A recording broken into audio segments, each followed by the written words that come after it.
而家喺板廊，咁啊準備去火山啦。咁咧，但係咧，佢哋個個都着晒啲冬天嘅褸啦，戴晒頸巾啦。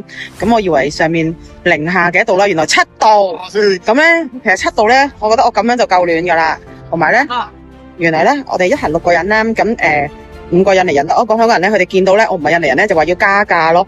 到嚟啦，呢度咧，火山周邊咧好得意噶，有人住啦，有鋪頭啦，有得借褸啦，好多吉普車啊，沿路咧好崎嶇啦，等咗2個鐘頭啦。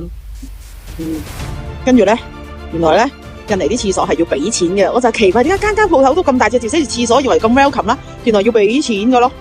哇！而家我哋個個喺度等日出咯，有嘢食噶，都係炸嘢多啦，豆腐、豆餅。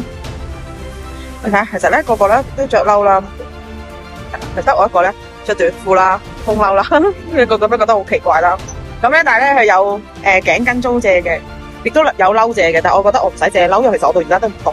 但係而家係好似得我諗得9度左右咯。可能一陣借條頸巾咯，都係要俾錢嘅當然。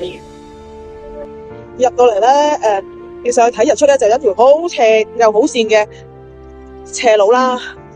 咁啲電單車黨咧就喺咁截住你啦，話叫你搭電單車啦，係啦。咁如果啲自問氣力少嘅咧，就可以坐，不過咧好危險咯，即係難逃自己巴逼埋嚟啦，係啦。上到嚟啦，你睇嗱，開始日出啦，5點啊，但係好多人啦，因為嗰日禮拜6啦，周圍都係人咯。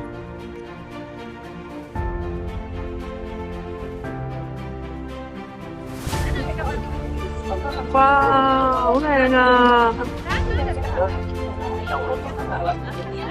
哇！